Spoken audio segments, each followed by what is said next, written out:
menjalani kegiatan hari ini. Nah, untuk video kali ini kita akan membahas mengenai materi kelas 10 yaitu biosafety. Bukan hal asing lagi jika kita membahas hubungan antara biologi dan biosafety. Nah, biosafety ini adalah usaha yang dilakukan agar peneliti terhindar dari bahaya bahan biologi yang ditanganinya. Rangkaian biosafety terdiri dari aturan laboratorium, simbol-simbol bahan, faktor penyebab kecelakaan, alat-alat darurat, dan pertolongan pertama pada kecelakaan akibat bahan biologi. Ada beberapa hal yang perlu diperhatikan sebelum memasuki laboratorium, yaitu tata tertib di laboratorium. Tata tertib yang pertama yaitu menggunakan jas laboratorium seperti yang saya gunakan. Kedua, menggunakan sepatu tertutup dan kaos kaki.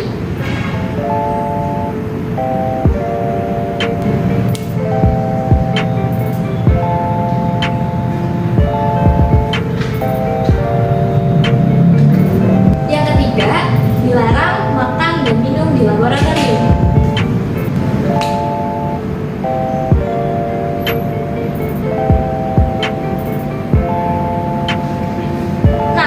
Yang keempat, yaitu memahami prosedur kerja yang akan dilakukan.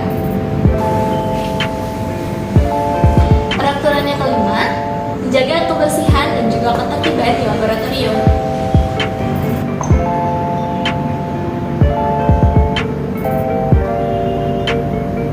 Dilarang bermain-main dengan bahan kimia ataupun alat laboratorium. Peraturan yang ketujuh, yaitu pelajari dengan seksama jenis percobaan, jenis bahan, dan juga jenis peralatan, serta cara membuang limbah hasil percobaan. Dan yang terakhir, jika terjadi kecelakaan di laboratorium, harap melapor kepada asisten ataupun guru.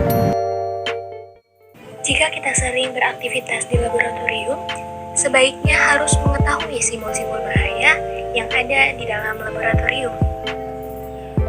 Eksplosif merupakan bahan kimia yang dapat meledak dengan adanya panas, guncangan, dan gesekan, misalnya bahan kalium klorat dan amonium nitrat.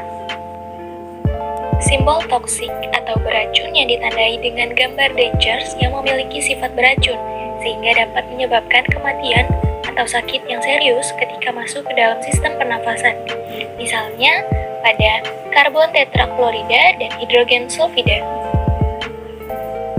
Simbol flammable atau mudah terbakar ditandai dengan lambang api di mana bahan ini termasuk memiliki titik mudah menyala dan terbakar dengan api bunsen, misalnya ether dan karbon disulfida. Simbol korosif yaitu bahan yang memiliki sifat korosif yang dimana dapat merusak jaringan hidup dan membuat iritasi dan gatal, misalnya asam sulfat dan asam nitrat. Ini dia adalah contoh dari bahan berbahaya yang perlu kita perhatikan, yaitu ada simbol korosif.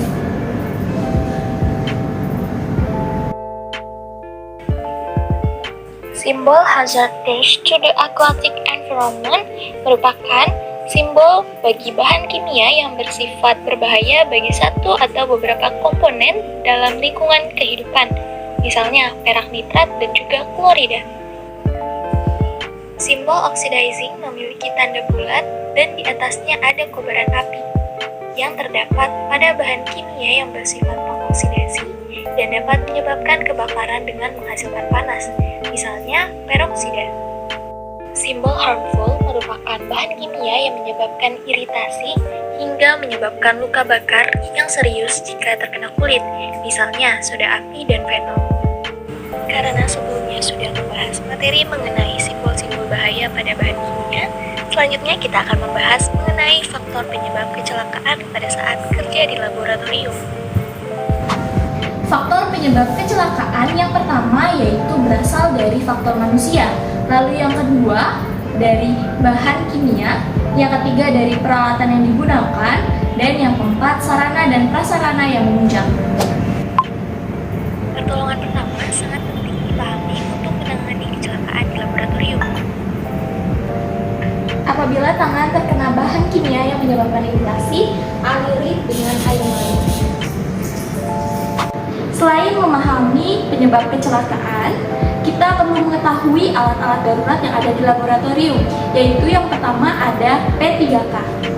Nah, P3K ini berfungsi untuk mengobati luka ringan yang terjadi ketika terjadi kecelakaan di laboratorium.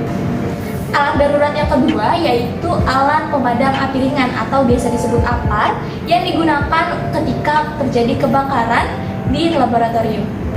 Nah, itu tadi pembahasan kita mengenai biosafety. Semoga informasinya bermanfaat dan jangan lupa ya kerjakan kuis di bawah ini.